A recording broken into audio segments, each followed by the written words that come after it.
Il y a des matins, quand tu te prépares dans la salle de bain, tu fais bien attention à ce que tes cheveux soient bien en volume, à ta coupe, sans oublier de cacher tes boutons, mettre du déo bien partout où il faut, en fait, que tu aies assez de flow pour oser sortir dehors. Tu veux que tout soit impeccable et parfait, et rechercher la perfection, c'est normal. Par contre, l'être, c'est impossible. Les défauts, ça existe, et vouloir les cacher constamment peut mener à se mettre trop de cailloux sur le dos et exploser de pression, en voulant paraître perfect. Alors que déjà, on a tous un petit défaut, qui peut être aussi bien physique que mental. Genre moi, j'ai un beau visage, mais j'ai des pieds dégueulasses, ou bien t'es mince, mais susceptible. Dès qu'on dit un truc, même gentil, et essayer de cacher toutes ces choses qui font partie de nous dans une armoire pas assez grande peut t'amener à la faire trembloter et te faire stresser quotidiennement sans que tu le remarques.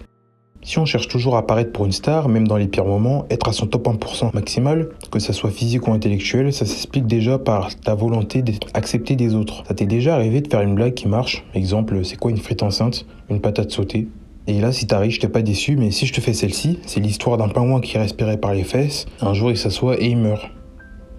Là, tu ressens un truc, c'est de la déception. Tu t'attendais, t'espérais que ça soit marrant, mais ça s'est pas réalisé. Et on n'aime jamais décevoir, c'est surtout ça le truc. C'est vraiment l'un des pires sentiments au monde. Déjà, on place trop d'attentes envers les autres en espérant un petit compliment, une petite phrase qui fera plaisir, en retour de notre investissement dans la quête de perfectionnisme. Ça peut boucler de manière à ce que tu te prennes un mot qui te fait plaisir, et ça va te faire continuer à chercher la perfection absolue, comme de manière négative, en tapant zéro flatterie, ou pire négative. Ou juste vouloir être un peu BG pour ton crush va se transformer en obsession, en se mettant bien trop la pression à soi-même. Car on veut aussi tout ça pour pas se faire rejeter par les autres par simple peur du rejet, en se retrouvant isolé alors qu'on y a mis tous les efforts du monde, qu'on a tout fait pour pas l'être, du coup être déçu plus par les gens autour qu'on apprécie ou pas, mais par soi. Sauf que faut pas que cette hantise prenne le dessus, ni aussi un peu le jugement des autres. Si tu veux toujours être impeccable constamment, sache que c'est pas possible. Tu vas juste te stresser en étant trop à la quête d'être splendide et tu seras moins capable de bien prendre le rejet. Genre un petit rejet comme quelqu'un qui rigole pas à ta blague. Alors que c'est ok, parce que l'imperfection fait partie du vivant et du non-vivant. Accepte que rien n'est sans défaut, ta Play 4 tu l'adores. Et pourtant quand t'es sur The Last of Us 2, elle fait un boucan pas possible. T'as bien un pote qui est bien marrant mais qui parle trop. Je ne suis pas parfait et toi aussi. Et y a rien de mal à ça. On a tous des défauts et l'existence du sentiment de la déception, c'est bien la preuve que rien n'est parfait. Et vu que maintenant t'as compris que la vie est pas aussi clean que le visage à Brad Pitt, y a plus qu'à hocher la tête face aux défauts qui se présentent à nous, qu'ils soient extérieurs ou intérieurs. Pour ça, diminue les attentes que t'as des autres en attendant rien d'eux. Vois ça comme l'échelle de grade de JJK.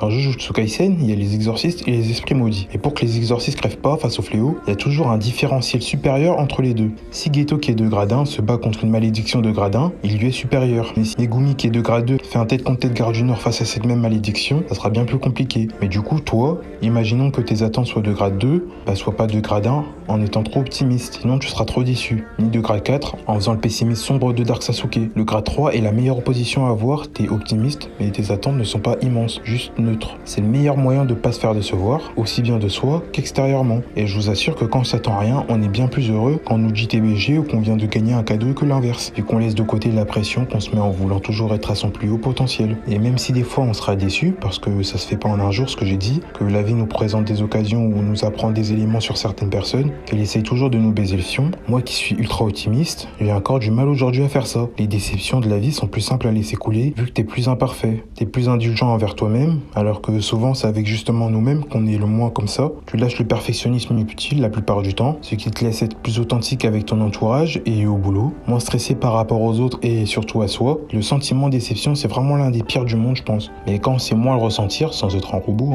on fait mieux face aux attentes qui se présentent.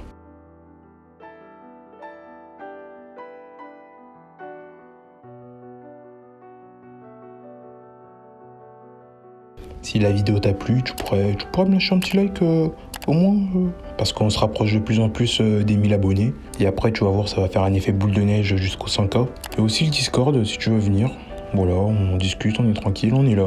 Rejoins ma newsletter, je donne plein de conseils de genre, on y est gagnant tous les deux. Merci de m'avoir écouté, c'était HM. Et suis ta passion, mon todo.